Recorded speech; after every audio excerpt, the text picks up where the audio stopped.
All right. Hey, Tony and Chris, how you guys doing? We're doing good. We're doing good. What about you? Not bad. Thank you for meeting with me today. Yeah, man. We appreciate you taking the drive to come to our location. My pleasure.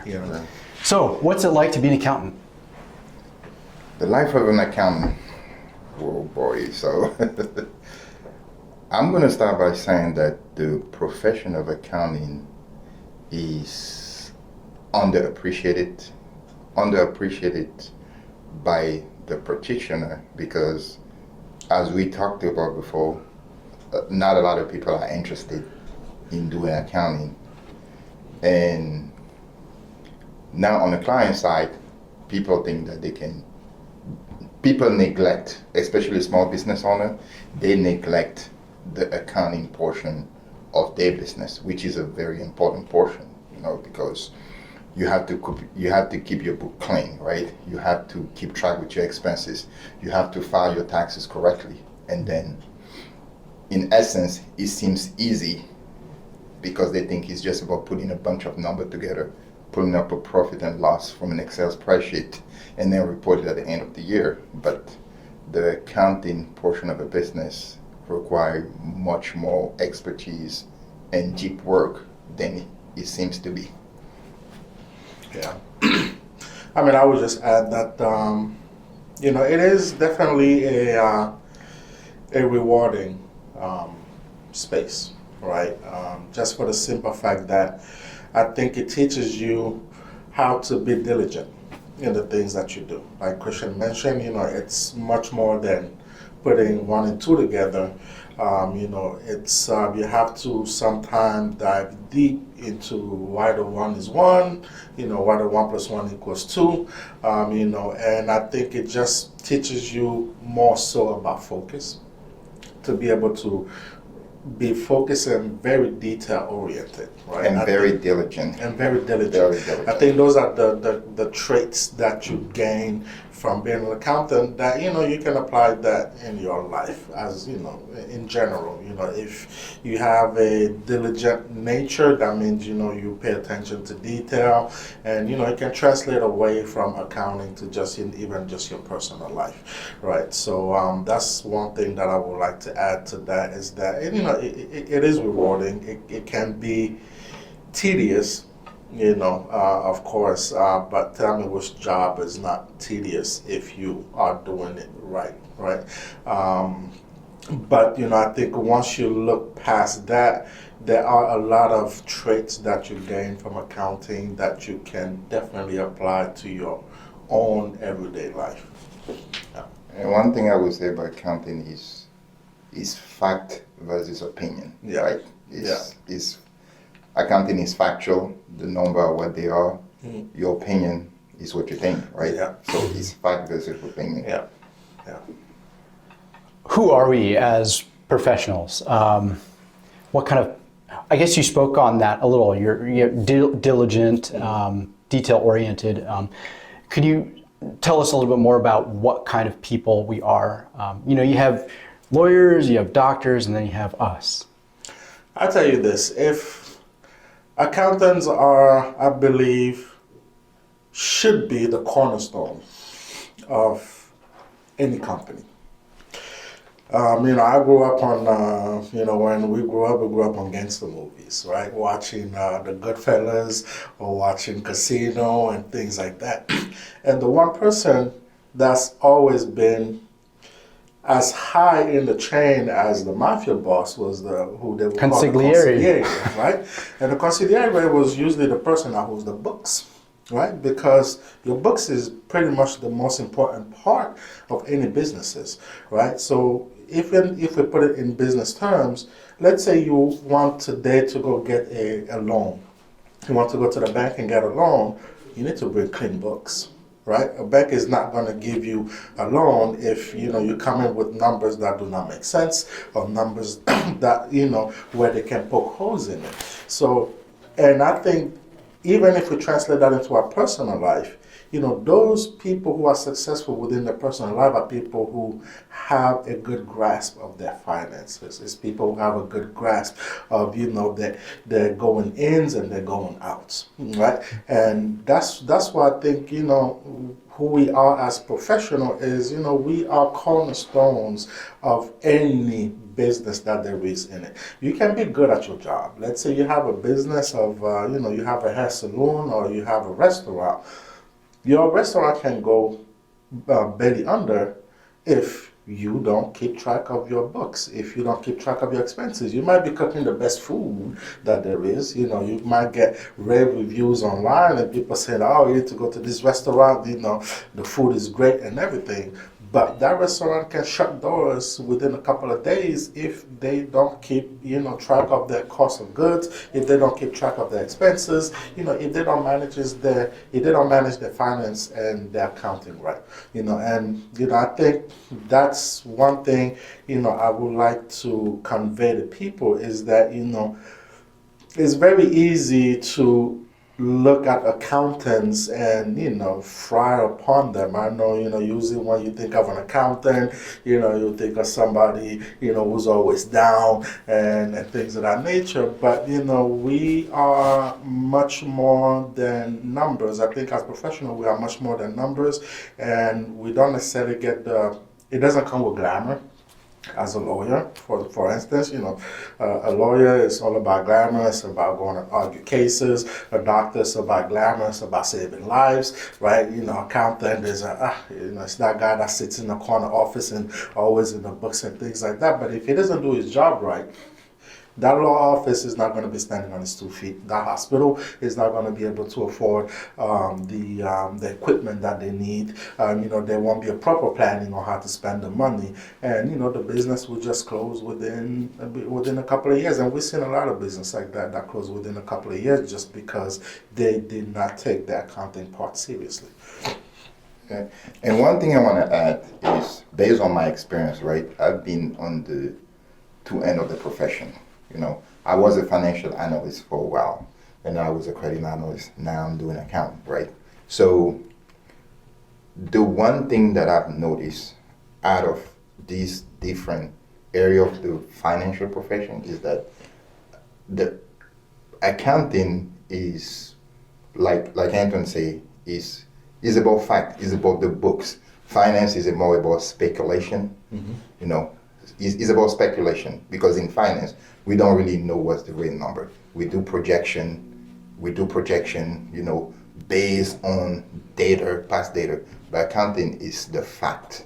Is that even Fortune 500 companies, the stock price in the secondary market, now the stock price still have a book value, which is the accounting value. So that's where I say I like the reality of accounting, and who we are as accounting is that the first thing that is important for accounting professional is ethic, trustworthiness, truthfulness, right? Because as he say, if the book of a company is not well maintained, the company can go under. I will say in a company, the accountant is really the livelihood of every company. Is the livelihood, right? Is the livelihood. Could you guys talk about what a typical day looks like? You come in with your coffee, and what time do you get up? What time? How late you guys working and all that? So since we are business owners, right, we don't work for somebody else, so we get to design our own day, we can come in. I usually start my day. I have children that I need to get ready for school. By the time that they leave, I spend a little bit of time with the wife before I leave. I'm usually by the office around 10:30ish, 11 o'clock. And depending now on the season, when it's, for example, tax season, we often stay late to the office. We can stay all the way up to 9 o'clock and even take work at home and then continue working at home. When it's on a slow season, we come in, like I say, around 11, we can leave around 3, answering emails and, answering clients' questions. If we have a few meetings that are booked, we handle those meetings. But, I think that comes with the freedom of being a business owner, right? I mean, it would be different for an accountant that works for a big company like a KPMG or a Deloitte, right? You answer to somebody, you have your routine and work hours. You probably have a bigger workload, but I think that will correlate more to us being business owner and being in control of our time. Yeah, like you say, our typical days, especially as a business owner, is that number one, you cater to your client. Yeah. You cater to their needs. Yeah. Because once you acquire a client in accounting, that means they trust you. That means they trust you, and that means that you are the beginning and the end to them. So you have to cater to their need. You have to be responsive to client. And then in terms of work never stopped for me. Sometimes I have a computer next to my bed. Sometimes I get up, but that's because I want to do it. I don't necessarily have to do it, but so to me, I feel like because those clients trust me, I feel the urgency to be responsive to their need. So. What do you see as the future of tax and accounting? We talked a little bit before about computer science. What do you think is going to happen with accounting? I think there is a lot of potential, as far as the future of accounting is concerned, right? And that's just stemming from the fact that technology, is now at the forefront of everything. Like if we talking accounting 30 years ago, for instance, right? It was very Excel heavy. It was very paper receipt oriented and things of that nature. Now today, it becomes a bit more easier for you to be able to do the job, right? You have now software, such as QuickBook, which can track the customer spending on real time, right? Now you have different things that enable us to do our work a little bit more easier than it would have been 30 years ago. And I foresee that, in another 30 years from now, it will get even easier compared to what we have today. That's just the sense of, the world evolving. That's the sense of, technology evolving. And, now we have AI, that's becoming a part of pretty much everything, not just accounting, right? You use AI now even in a medical field. They now do remote surgeries where, somebody's sitting in another part of the country operating robots machine and doing a surgery, literally having never seen you. So, I think that's just as in the accounting field, we are also benefiting from the advancement of technology. And but one thing that I will say is that I don't think that it will still replace accountants, right? Because at the end of the day, as Christian was mentioning earlier, because it's so much about facts that you will still need a human element to it, right? You still need an accountant behind it, to apply, the common senses and to be able to go through the data. But I do believe that, it has a bright future, and everything that's being done today is just to facilitate, our work. To add to whatever he says, is just that I can see that there is an attempt to replace the human element of accounting with artificial intelligence and multiple software. So me, when I was in college, when I learned principle of accounting, I was building a financial statement like handwritten. Yeah. I was doing it handwritten. Yeah. I wasn't using Excel, but now you can go to Excel and put like a financial statement template, and then someone who don't even know how those formulas are calculated can just go ahead and And fill it out. right? Yeah. That's the scary part about it because it's good to understand the principle, right? Using a software is a tool, but it doesn't replace the understanding element. The fact that you have to understand what's really going on. Like even when you build a statement of cash flow, you have to know the principle, how the formula are calculated. Same thing with the balance sheet. But nowadays, technology, and that's a concern to me as someone who is in a profession that a lot of people think that technology can replace, the principle, So that's pretty much where I see as a flaw in the future, right? But I like the tools that are in place, right? Because it makes the job, it allows us as a professional to be more efficient, to be fast, and I mean, I will give you a quick story just to piggyback on what he says. I think it was back in 2010. I used to work with the World Health Organization, and I was sent to Haiti after they had the earthquake, a massive earthquake, and the branch that was there in Haiti had people who were not very well versed with the accounting. With the accounting principle. So I went there a few times to do some audits, and the number was never matching. So at some point I got tasked to go there for about a year to be able to clean up the accounting system. They were I think during that time they were using Sage, which is also, it's an accounting software. It's Sage, and they also had, I think, Sage Commercial. And I went there, I had to get a developer to come with me to be able to put some formulas within the system. Because what the Home Office wanted was to have the report automatically produced, despite the fact that, they didn't have adequate professionals on the ground because the country didn't have enough professionals in accounting. So the goal was to be able to produce the documents.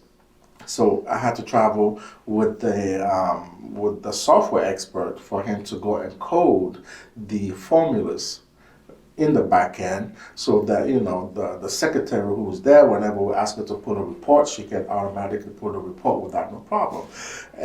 But it worked for maybe a year, but then after that everything still got messed up because there was not somebody in place that truly understood what they needed to do. They didn't understand the principle. Although I went there with a software expert to code the formulas behind it, but at the end of the day, you still needed somebody who understood what they were doing in order to be able to produce the document that was needed. It worked for about a year, and then after that, the system completely collapsed, right? And that's just to show that regardless of any technology that's put behind, you still need that human element, and you still need a professional to be able to produce something on a consistent basis. Why would somebody go into accounting instead of computer science or finance or some other field? I would say you have to love it. Yeah. Okay. Yeah. You have to love it. Yeah. And accounting, it could be a very rewarding profession. I mean, we know CPA firms that generate like high revenue. Then you have big CPA, big accounting company like KPMG, Deloitte. Yeah. So it's a very rewarding profession, although it's very competitive. It is, but maybe with the shortage of accounting, so Salaries might go up.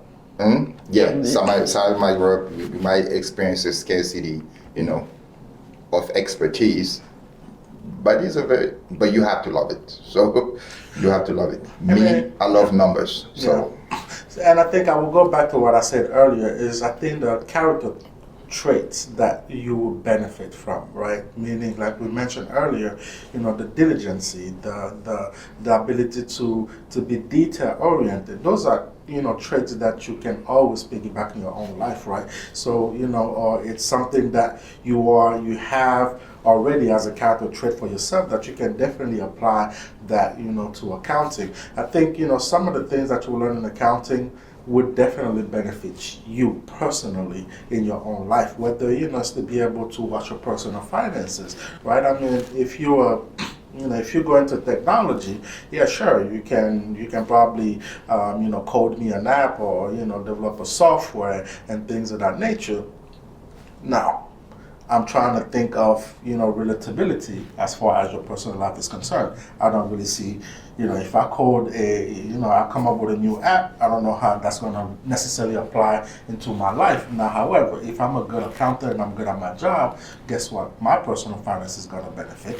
I will be more diligent with the money that I receive, the income that I make, and all that. So, and I think that's the correlation that you can have in between the two in comparison to maybe other profession, or maybe except maybe a doctor. If you treat other people, you can treat people at home and things of that nature. So you need to have those type of you need to be able to correlate what you do at work cannot benefit for some of those traits in my own personal life, and I think that's the way that I see it.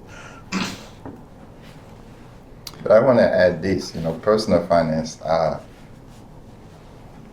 are related to, is very emotional, right? It's very emotional, it's very personal. So not necessarily, being an accountant doesn't necessarily mean that your personal finances will be in place, because personal finances are very emotional. No, that's true. That's true. If you like that Tesla or that Ferrari, even if you can't afford it because it's an emotional decision, your common sense of financial analyst or accountant might not necessarily kick in to say, no, you can't afford it. That's true. No, I mean, that's true.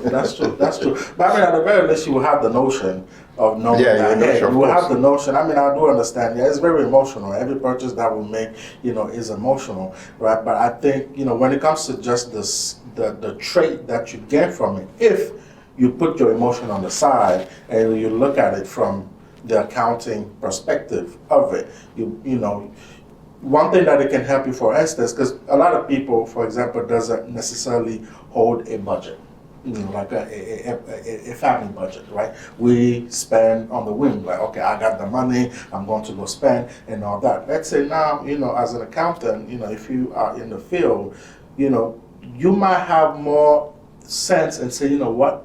I keep a budget for my clients, right? Let me try and keep a budget for myself. Now, whether or not you follow your budget, that's another topic, because now that relates to your personal, that relates to your person, who you are as a person.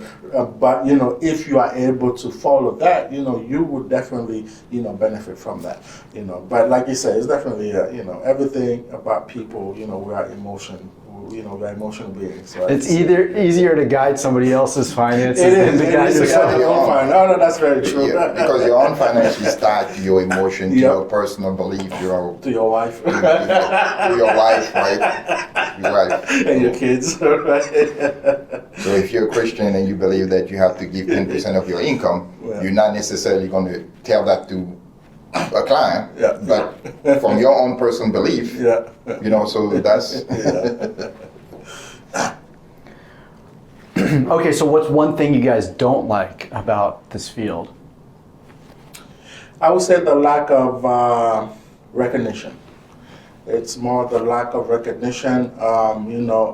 Having worked with certain clients, the sad thing is when some business clients that we work with, whenever they want to make, they want to downsize, right? They think, I'm just going to cut my accountant, or I'm going to cut the person that does my bookkeeping or my taxes, right? We don't necessarily get a lot of recognition, and people do not place a whole lot of value into it until something happens, right? And then when that something happens, they come running back to you and say, oh, you know what, I messed up my books here, or they filed their taxes, and then they got audited by the IRS because they filed it wrong and they didn't put the right data where it was supposed to go. All of a sudden everybody starts to panic and want to run back to the accountant, so that you can come and save the day, right? But I always have people that, we like to tell our client that, we should be the last person that you cut, because as we sit with you, we can tell you, as we look at your books, we can tell you and say, you know what, you're overspending here, you're overspending there, cut your spending here, so that we can work with you to navigate whatever financial, problems you are facing in order to put your company in a better financial position, right? And to add to what it says is that people need to see accounting as an important component rather than an urgent component, right? Urgency is when it's time to file taxes. But now, when it comes to plan for your taxes, people don't necessarily think it's important. Yeah. They just say, okay, I will deal with it when the time comes. But for now, this isn't important. But it's very important, right? Because whatever is important end up being urgent. So, but they just see the urgency side. If they get audited by the IRS, now I need to get CPA to clean my book. If they need a loan from a bank and they need financial statement, now I get a CPA to get audited financial statement. So we always treat it as, firefighters. We like firefighters. Yeah, they call us to put out the fire. Yeah. And then, as he say, we can be undervalued. Our role can be undervalued. So, and that's the part that I would say I don't really like about the profession. I would like to compare us to like insurance companies, right? We drive cars, we pay insurances. You can drive 10 years and not get into an accident, right?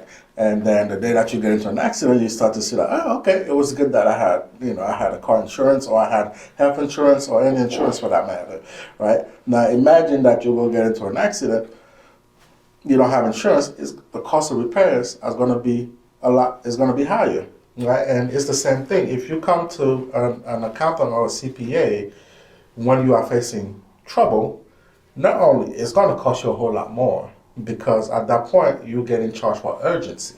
If you need something done now, it's going to cost you more than if it's something that you plan and you spread it out, right? You might not see the value because the thing sometimes is that they say, oh, I'm paying these people to do my accounting. I don't even see the work that they're doing.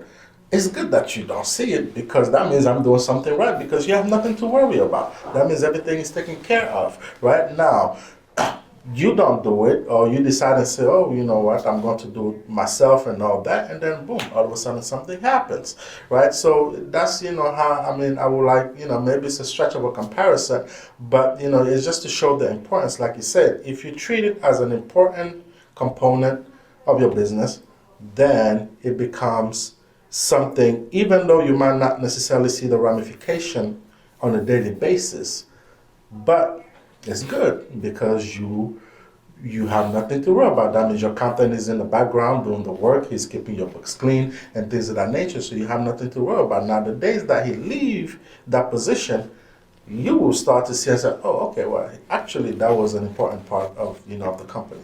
So yeah. My grandma used to say an ounce of prevention is worth a pound of cure. There you go. What's one thing that you guys like about this field? Being able to help people. Right? That's a common theme. Yeah. Almost everybody I've spoken to has said it's that. being able to help people, because, for us, it's always satisfying, whenever we are able to take a client from point A to point Z, right? And then being able, for example, if we work with a business, being able to see a business grow. And so, we started with this business when they were at this level, and then today they are at this level, right? So being able to see that progression, I think, is something for us that is, that is quite satisfying. And also working, with clients that understand and take your how can I say that, and take your advices to heart, right? Because also not every not every client always take your advices to heart. But it's good when you find those who, you tell them, okay, you know what, this is what we should do, this is what we should do, this is what we should do, and then they take that to heart. And it's something for us. I mean, for us that's very rewarding when they value what you say, they value the strategy that you bring forth, so that they are able to grow. Because at the end of the day, everybody that we work with, we want to see them get somewhere. We want to see them grow. It doesn't mean that, the company is going to be worth millions of dollars, but, whether or not, if it happens is great. If, they are able to sustain their business on, it's something that's great. That's, I think, for me. Yeah. For me personally, so my personality is that I'm a very logical being, right? I'm logical. I'm logical. I don't like speculation. I don't like gray area. I like things when it's black and white, right? So that's just my personal character. And accounting is about that, right? It's about fact. It's about, you made $1 million this year. You spend this much. You have $100,000. This is how much is your EBITDA. It is what it is. It is what it is. Yeah.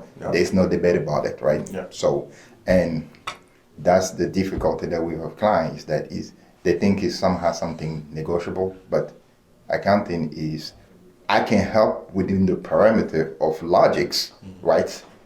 But but I can't make up anything for you, but I can help you within the parameter of logics. And that's the part I like about it, is that it fits my personality as a logical individual.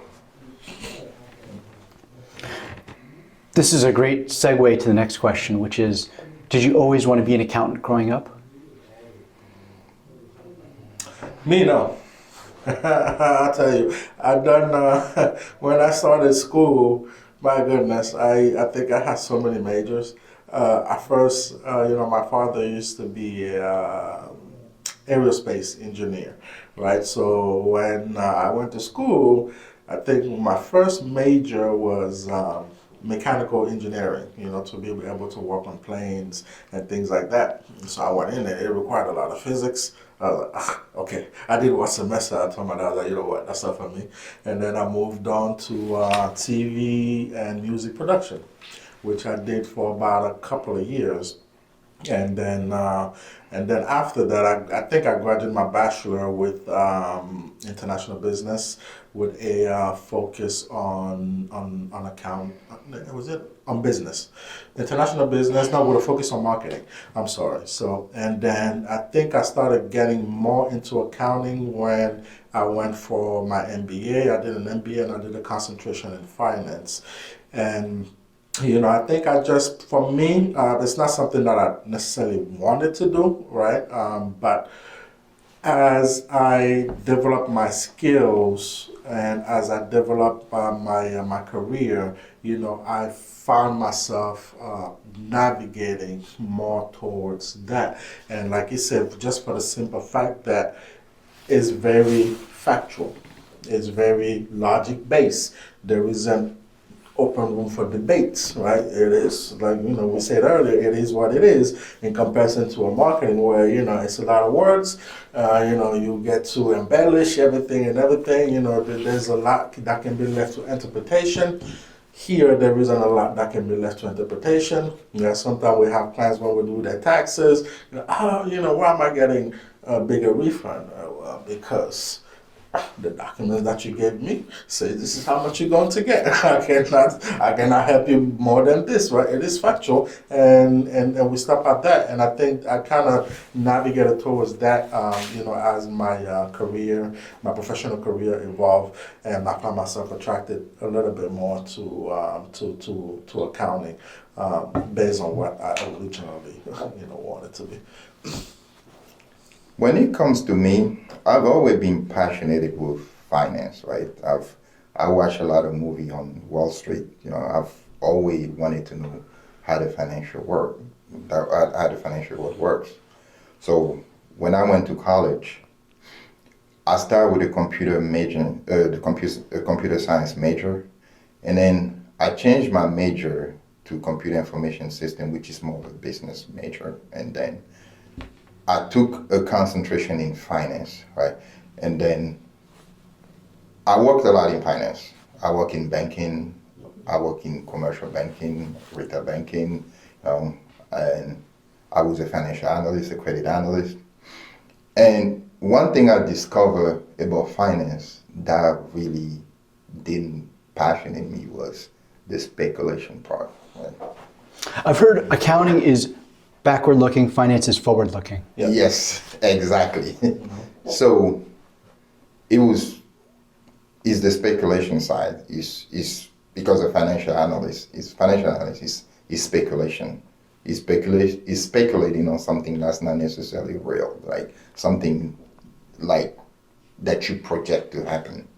So that's where I gear back to accounting, and like I said earlier, it fits my personality of being logical, right? It fits my personality of being logical because it's easy for me to explain something that is logical to someone rather than explaining a speculation.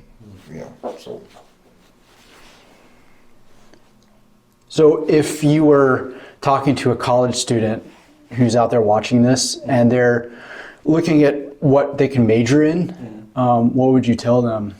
And this might even be somebody who's actually started accounting and they need some motivation, or maybe they're working on their CPA and they need motivation. What would you tell one of these new accountants? So let's be realistic. People are motivated by money. So I would tell them that is a very rewarding career if you put your mind into it and you do it right. So that's the number one thing I would tell them. And is a long-lasting and sustainable career. In the long run, like Anton said, accountants are not going anywhere. They're still going to be needed. You know, the business world might try to go around it with technology, AI, but at the end of the day, we're still going to need accountants. So that's my word of encouragement that I will tell to someone going into the profession.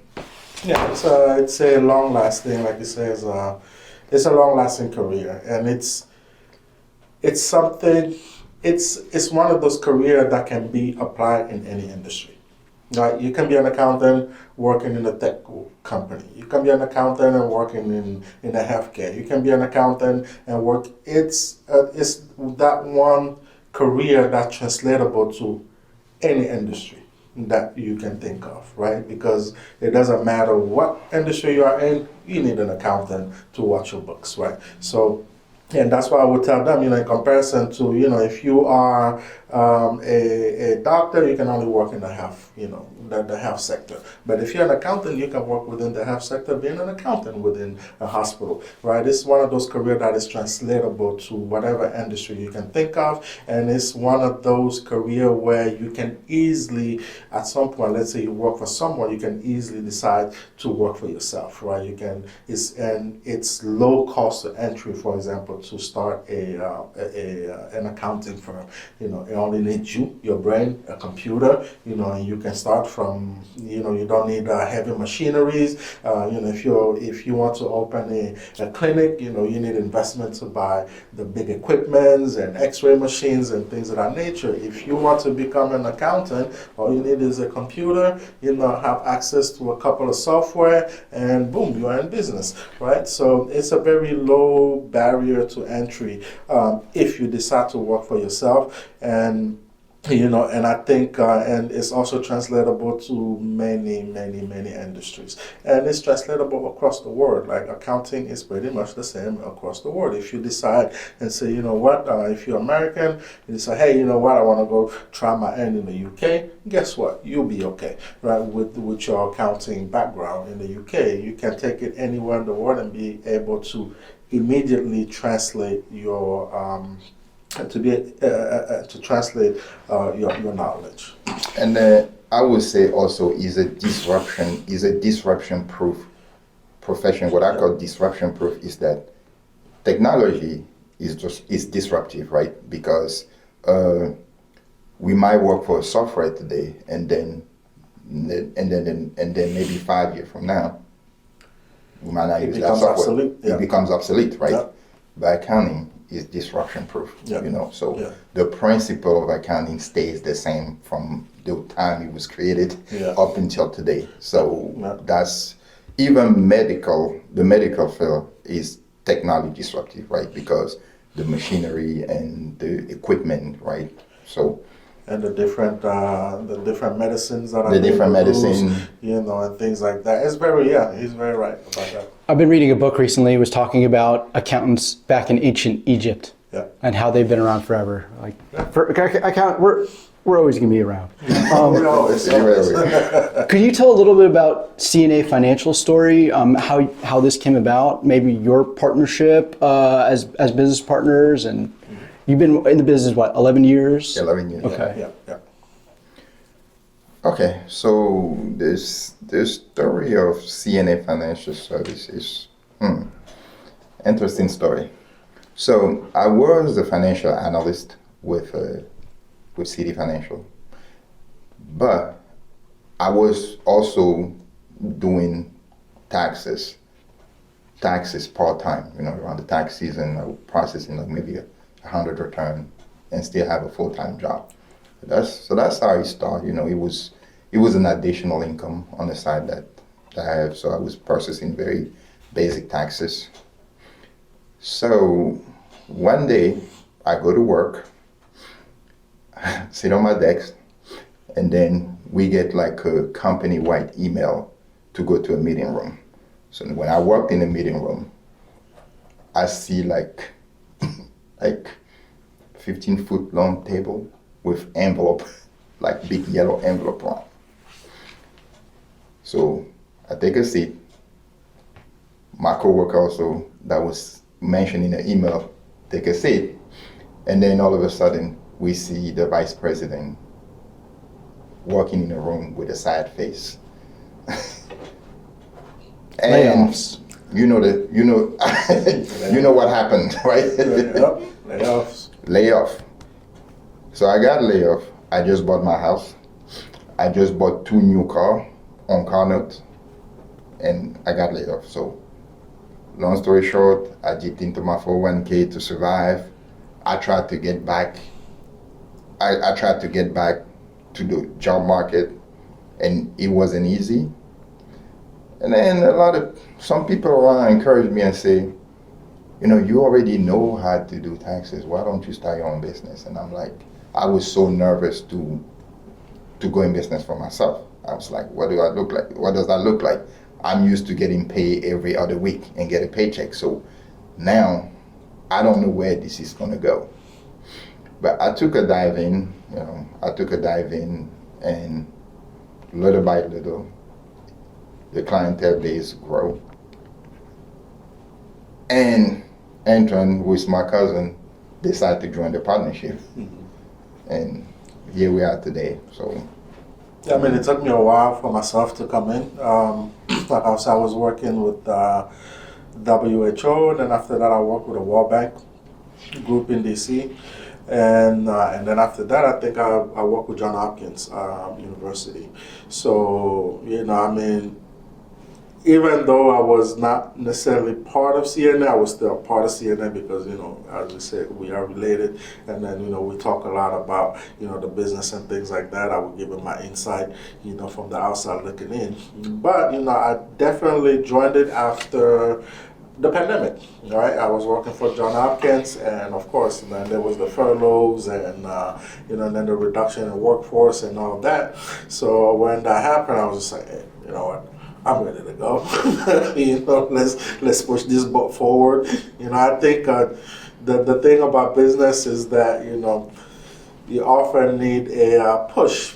An outside push, right? So kind of like gear you towards, towards going into business, because everybody always wants the security of income security, right? Meaning, like you say, getting your paycheck every 2 weeks, you're able to plan your life around it. You're not depending on whether or not you got clients, or you got clients that are leaving or clients that are coming in. you get your paycheck, you're able to plan your life, your vacation or whatever else. It's always been, and that's how I guess that's how I was able to join. Was literally right after the pandemic in 2020, and then once I got furloughed. I told him, I was like, you know what, I'm not going back to work. I think, this is it for me, and let's just try and grow the company and take it to wherever we can take it. And now it's going to be harder to go back if you ever do. I don't even want to go back. I've looked, and the thing that always gets me is that when you look online and you look at the job, the employment data, it's, the X amount of job has been produced or X amount of job this, but I look around me, I still see people struggling to find jobs, right? So, and I guess after what did they call it? The great Recession? When people were quitting their job, I think they had a term for it. Great resignation. Yeah, and now after the great resignation, now I think people started being more open to the idea of opening a business or working Being for themselves or self-employed. being self-employed and things like that. Now, definitely one thing in business is you definitely have to put your foot forward, right? Nothing comes easy. It's not something that that is you can't sit on your laurels and think things are going to happen. You need to go out there and make things happen because you depend on finding the clients to be able to sustain yourself, right? So, once you're able to find the right formula that works for you, right? I think it's very rewarding. It's been rewarding for both of us, and for the simple fact that, like I said, we control our time. Time is one thing that, that I not appreciate, working for myself is I appreciate the time. Because, when you work for someone, you are on clock, right? You need to be at the office by 8 and leave at a certain time and things like that. So now working for ourselves is I appreciate the time factor that I control my time. I can come at noon, I can leave at 9, I can come at 10 and leave at 11, but and feel like I'm in control of what I'm doing. But but at the end of the day, you still have to put your best foot forward. You definitely have to work hard to achieve a certain level of success. Why should somebody seek out a professional firm or seek out professionals such as you guys as opposed to just using TurboTax or H&R Block? Okay, so that's a good question. It is a good question because it's taking me back to the fact that accounting is being attempted to be disrupted with all this software. So TurboTax is a tool, right? Is a tool. Is a tool where you, just like us accountant, we're still using software to calculate the taxes. But the only difference between someone who uses TurboTax and me is that someone just going it blindly, putting number in. So, and there's a lot of things that they don't know. There's a lot of deduction they can be eligible for. There's a lot of write-up they can be eligible for that they're not aware of, right? So now when you talk to an accountant, there's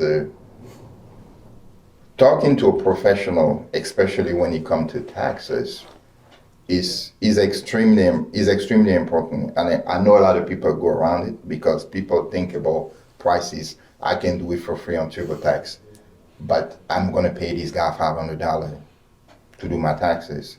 But one thing is that having the peace of mind that a professional will know what they're doing, because I wouldn't gamble with the IRS. When you come to the IRS, Uncle Sam, taxes, I would not gamble with that, right?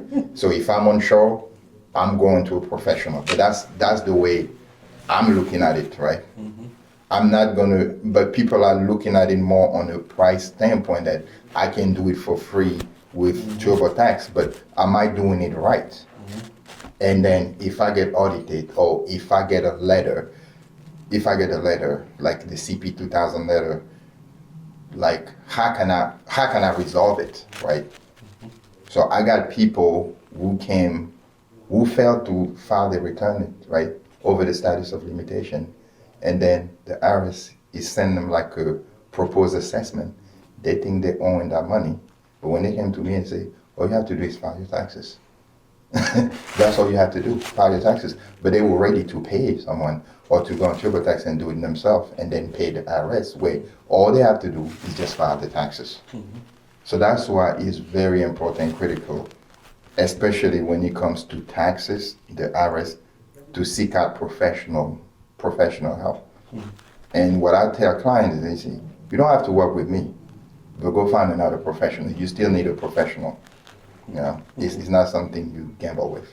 I mean, professionals are professionals for a reason, right? That means they understand the field that they are in. You know, they have the experience in the field that they are in. You know, and like he's saying, and I will add that, you know, if I go to a doctor, it's because I believe that, hey, you went to formal schooling to become a doctor, and, you know, I will value your professional opinion rather than, you know, maybe going to the guy on the side of the street and, hey, you know, when I have a headache, you tell me takes this. I'm like, okay, what is your credential, right? So it's good to go to somebody with credential that has the understanding of what they're doing, you know, in order to be able to move forward. Like you said, you know, you might be leaving money on the table, you know, we might be able to help you, you know, with your liabilities and things like that. But, you know, if you don't know, you don't know. I mean, TurboTax they do a great job of, you know, they do have the explanation and say, oh, if you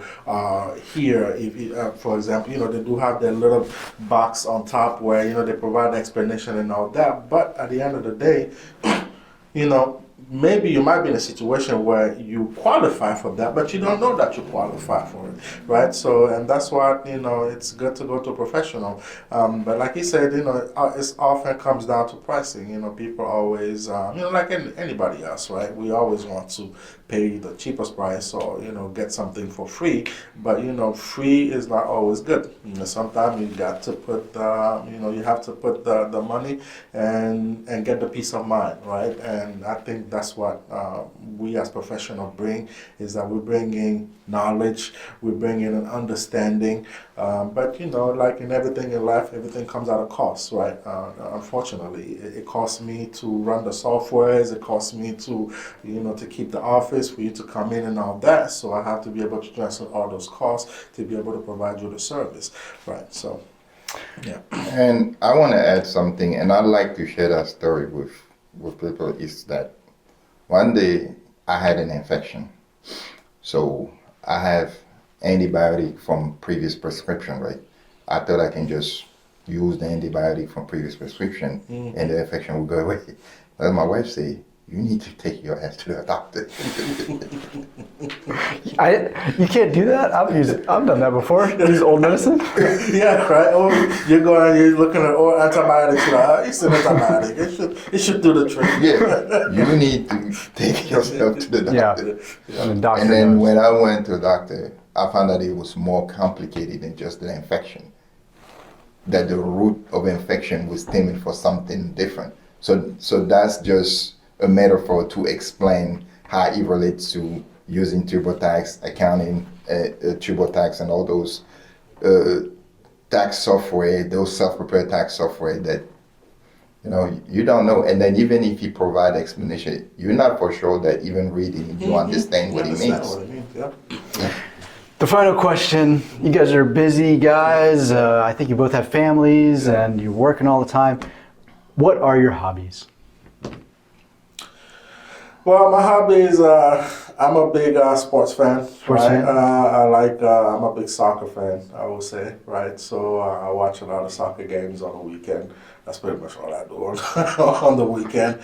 You know, and definitely just spending time with the family, you know, going out on outings and, you know, lots of playgrounds, especially that my kids are very young. You know, my wife and I, we recently got into trying to start our own greenhouse, you know, into agriculture. So we've been, you know, dabbling into that. So yeah, you know, I keep my, you know, I have my hobbies, you know, is very, very simple, right? I don't. During the summer, I like to go sometimes fishing with the kids. You know, we do things like that. Yeah. Me too. I'm a big sport fan. I like boxing. I like boxing, UFC. MMA, UFC. I was going to say you resemble Lennox Lewis a little. He was one of my favorite boxers. So Me too. he was my favorite boxer. I like boxing, you know, so I like that. And what else do I like video games. I like video games. I like entertainment, traveling. Yeah. You know, so. Thank you guys very much for your time, and you. I learned a lot. Thank you. Oh, thank you Thank you. for coming. Thank you for coming. Not only were they kind, but they also spoke from experience. What they said about accounting resonated with me as real talk from seasoned business owners and corroborated my own experiences in this profession. I hope you enjoyed the interview. Please like and subscribe. I should mention, none of these guests are paid for these interviews. When I email to ask people to carve out an hour from their busy day to freely share their knowledge with strangers on YouTube, it blows my mind when they actually say yes. I have enormous respect for these guys, as for all the interviewees.